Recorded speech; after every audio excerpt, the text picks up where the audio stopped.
Il y a des choses qui ont commencé depuis le mois de juin et le Seigneur m'avait dit de me taire parce que ça allait finir tout seul. Et j'ai vu comment c'est fini tout seul. Mais il y a d'autres niveaux d'attaque. Dieu m'a dit là, tu vas parler. Soyez en paix. Dieu m'a donné la sagesse de parler maintenant. Soyez en paix, respirez.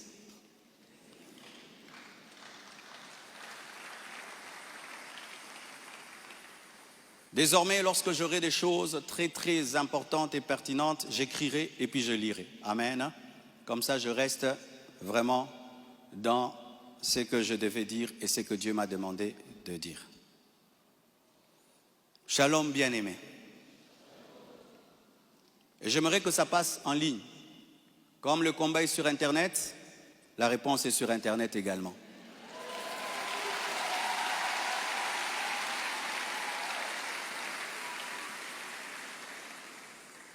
Je n'avais pas l'intention de m'exprimer publiquement à ce sujet, mais voyant le plan manifeste de l'ennemi, de s'aimer la division et de tenter de déstabiliser la communauté CREFEM, j'ai été conduit à sortir de mon silence. Et cela se fait aujourd'hui dans toutes les extensions compassion dans le monde. Les pasteurs vont parler en résumé ce que je suis en train de dire ici, car les fidèles ont besoin de réponses. S'il ne s'agissait que de moi, j'aurais gardé le silence, car de telles choses me sont souvent arrivées. Mais puisque l'honneur de l'Église et la paix de plusieurs sont en jeu, je dois parler, car il y a un temps pour se taire, un temps pour parler. Suite au décès de mon épouse Blanche, j'avais pris l'initiative de faire construire une maison pour ma belle-mère en mémoire de sa fille. Et c'était ça le plan, d'ailleurs, je ne sais pas s'il y a les photos, c'était ça le plan de cette maison R+1. Par amour pour elle, par amour pour sa fille, en mémoire d'elle. Sur la parcelle, ma parcelle qui est à Bibois, 10 mètres sur 30 que j'allais lui donner. 10 mètres, 15 mètres sur 30, ou 10 mètres sur 30, j'ai oublié. Alors, lorsque j'ai décidé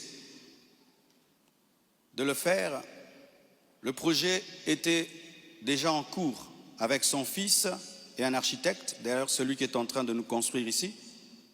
J'ai décidé d'en informer également la branche paternelle de la famille, pour des raisons de transparence. C'est alors que l'on m'a demandé de donner la même chose en espèces pour la famille paternelle. Ça veut dire l'argent que je vais dépenser pour construire cette maison pour la maman, que je donne aussi la même somme du côté du papa.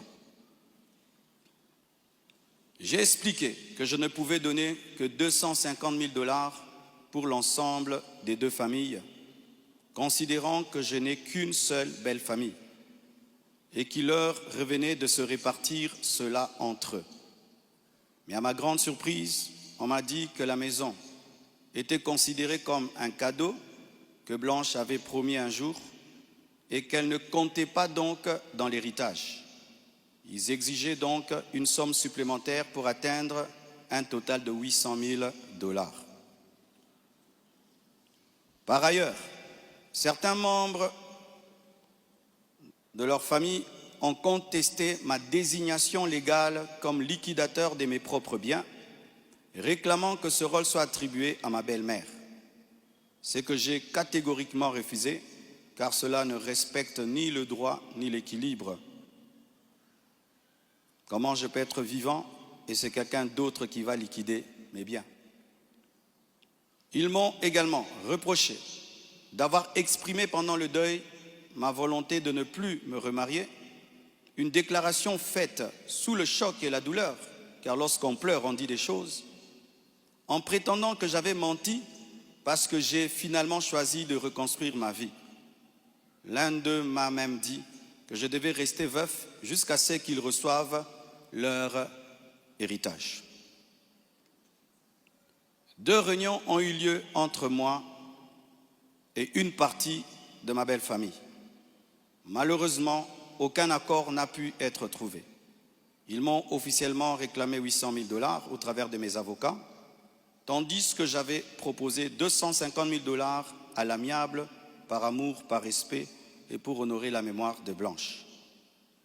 Cela alors même que dans ma famille Tounassi, les biens sont toujours laissés à 100% aux orphelins, car cela est notre coutume, nous ne dérangeons jamais les veuves ni les veufs, tout est donné aux orphelins. Suite à cette impasse, nous avons lancé un inventaire légal de mes biens, conformément au code de la famille en RDC, dans le cadre d'un régime de communauté de biens avec 4 héritiers. À ce jour, leur part est estimée à moins de 150 000 $, car certains biens que nous avons, certains ont été mis totalement au nom des enfants, et nous, on n'est que des représentants, mais ce n'est pas à nous. Et d'autres biens ont été donnés à l'orphelinat. On a vendu notre parcelle de Limété à l'orphelinat à un prix cadeau. Donc, c'est 150 000 $, donc inférieur à ce que j'avais volontairement proposé. Les calculs d'ailleurs sont en cours jusqu'à aujourd'hui parce qu'ils considèrent que ce n'est pas le bon chiffre. Mais alors que les discussions entre avocats étaient en cours et que j'étais en voyage, certains ont choisi la voie de la diffamation publique. Leur objectif, me nuire personnellement et anéantir le ministère. Ils me l'ont dit clairement, que nous allons détruire ton ministère, nous allons détruire ta réputation, nous allons détruire l'Église. Récemment, un numéro anonyme d'Afrique du Sud m'a confirmé ce plan. La personne a affirmé détenir plusieurs enregistrements vocaux dans lesquels Blanche était en train de se confier à sa maman. Et un jour, je parlerai de tout ça, mais pas maintenant.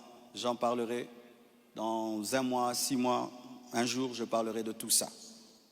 Ces paroles arrachées de leur contexte et de leur timing, me faisant passer pour un mauvais mari, notre couple pour un couple détruit, alors que la plupart d'entre vous ici, vous savez combien nous nous aimions, mais dans chaque couple, il y a des temps, des fois, des petites frictions, comme dans tous vos couples.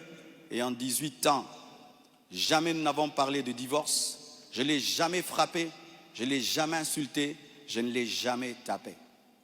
Après 18 ans de mariage, je lui ai redemandé en mariage. Je suis allé prêcher dans l'église de mon fils Olivier, au Botswana.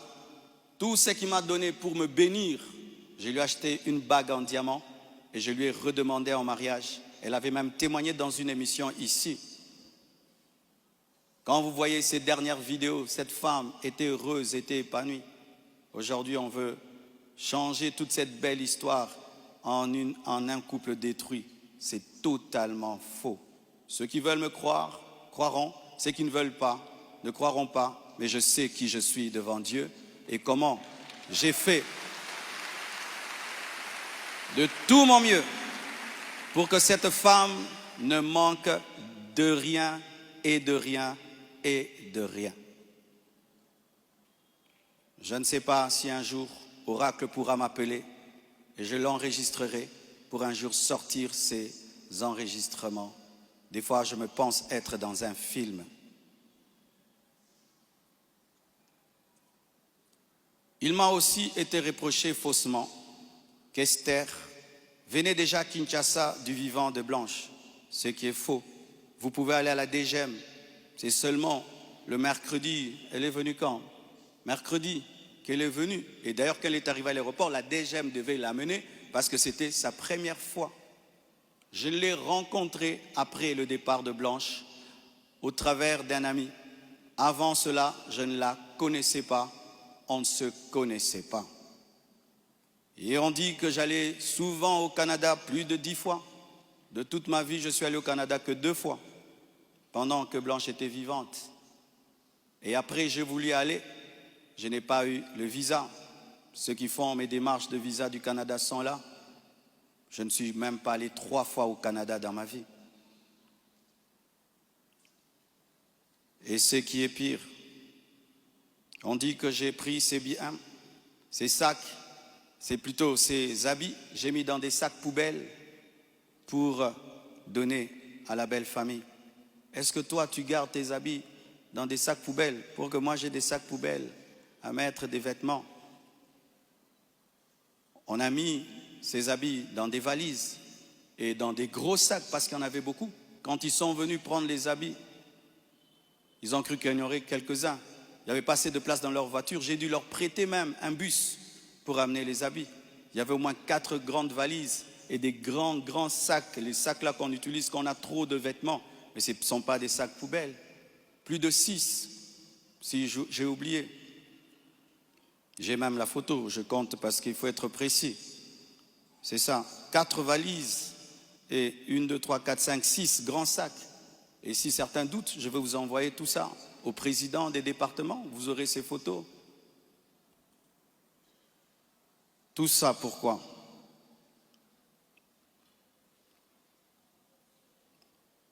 Et ce qui est terrible, on m'accuse même de l'avoir tué, alors qu'elle est décédée d'une crise cardiaque à l'hôpital, suite à une opération. Et ils m'ont posé la question, elle est morte de quoi? Je leur ai dit, on l'a opérée, elle n'a pas supporté l'opération. Le même jour, quand je suis arrivé avec son corps, après encore, la famille paternelle me pose les mêmes questions devant 10 personnes, 15 personnes, j'ai expliqué. Ils savent de quoi elle est morte. Et aujourd'hui au Congo, si tu deviens grand, donc tu tues les gens. Quiconque meurt à côté de toi, c'est toi qui le tues. Le jour que Dieu t'élèvera, tu comprendras ça. Tu dois prier que tout le monde vive 90 ans. Si les gens commencent à mourir, c'est toi qui les tues. Comment peux-je tuer la mère de mes enfants? Priver Tabiri de sa maman? Comment? Même toi, qui viens de te convertir, tu ne peux pas faire une telle chose. Moi, serviteur de Dieu. Elle est partie en Turquie samedi. Je l'ai suivie dimanche. On s'est rencontrés même avec papa à l'aéroport. Elle était déjà partie. Elle me disait de venir parce que pour son opération, il fallait que le mari signe. Et je suis arrivé, j'ai signé. Même pour une césarienne, on signe. Elle est partie, elle n'est jamais plus revenue. Et comment son corps est venu vite? Frère, le problème souvent, c'est que les gens attribuent aux autres leur pauvreté. Lorsqu'il n'y a pas les moyens, quelqu'un peut mourir lundi pour que le corps vienne. On prend 2 semaines de cotisation. Mais quand Dieu t'a béni et tu as des relations, et même le médecin est touché par ce qui t'est arrivé, c'est ce médecin qui a tout fait. Je dis, je ne peux pas dormir dans votre pays, je ne peux pas rester, je ne peux pas supporter, je dois partir demain. Mes enfants ne peuvent pas rester en train de pleurer dans ce pays. Il a dit, qu'est-ce que tu veux que je fasse? J'ai dit, fais tout, que je rentre. Il a tout fait et on est venu. Et c'est la sorcellerie. Comment quelqu'un peut mourir tel jour? Du coup, vous prenez le corps, vous amenez, c'est trop vite. Donc vraiment, c'est terrible, terrible. Vraiment le niveau de raisonnement que les Congolais nous avons atteint, vraiment. Vraiment que les écoles recommencent, je ne sais pas, vraiment. C'est terrible. Des fois, je me dis, tous les derniers de la classe qu'on ne voyait plus, ils sont remplis maintenant, là-bas.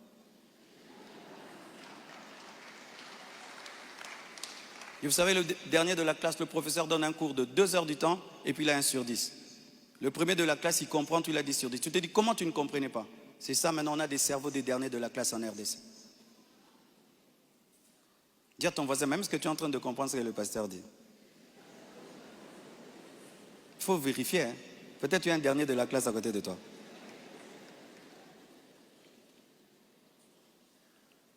Tout cela n'est rien d'autre qu'un chantage, motivé par l'appât du gain, car cette personne me dira, donne-nous l'argent, nous avons des voices, sinon nous allons te détruire. Tout ça, c'est un chantage motivé par l'appât du gain. Pourtant, malgré tout, j'étais disposé, je suis disposé à donner 250 000 $ par respect pour Blanche et pour sa famille et pour la paix. Mais je ne peux pas accepter l'injustice d'une exigence démesurée de 800 000 $.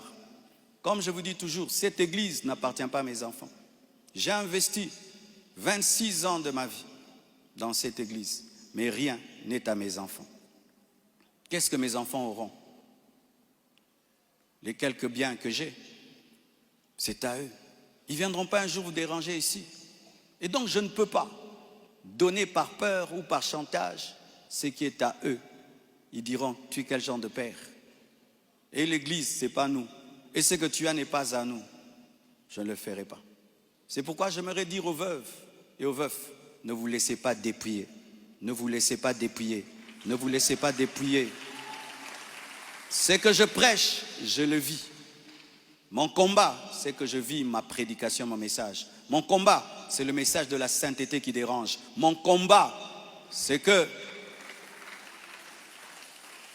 une fois, j'ai vu l'esprit du léopard et il m'a dit, tu veux me combattre? Ce pays est tenu par un esprit de léopard, un esprit méchant. Regardez comment nous sommes devenus méchants. Regardez comment nous sommes devenus méchants, mes frères. Cette méchanceté démoniaque satanique. Et quand j'ai vu cet esprit, vous avez vu tout ce qu'on a connu. C'est pourquoi, pour finir, je vous prie, ne cédez pas à la haine. Au-delà des personnes visibles, il y a un combat spirituel. C'est une attaque de l'esprit de léopard que Dieu m'avait déjà révélé. Un esprit rusé et violent qui cherche à abattre les hommes de Dieu et à ravager les familles. Bénissez ceux qui vous persécutent. Priez pour ceux qui vous calomnient. Matthieu 5, verset 44. Ce n'est pas le moment de combattre dans la chair.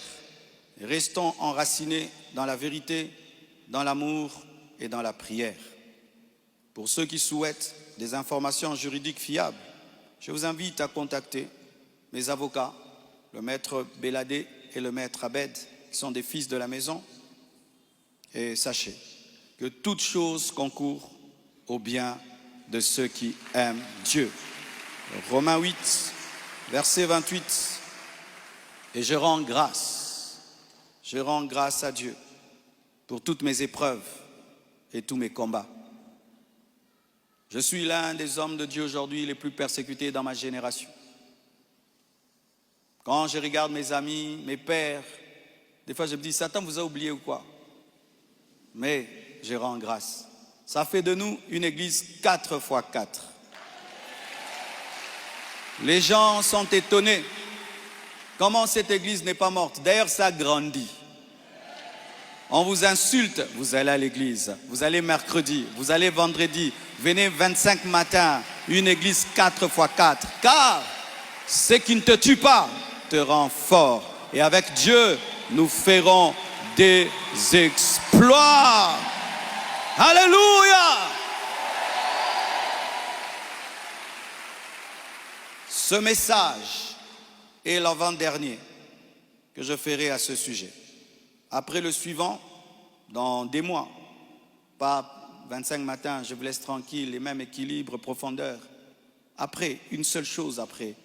Et puis, on n'en parlera plus. Ceux qui voudront croire, croiront. Mais sachez que moi et vous, nous devons continuer à bâtir comme Néhémie, une main à l'œuvre et l'autre sur l'épée. À bon entendeur, salut, que Dieu vous bénisse abondamment. Acclamons le Seigneur. Nous sommes debout. Nous allons bénir tous ceux qui veulent la destruction de cette église. Nous allons bénir tous ceux qui nous maudissent. Nous allons bénir tous ceux qui travaillent, que cette œuvre sèche. Nous allons les bénir et prier pour eux. Prions au nom de Jésus. Zamba bikama.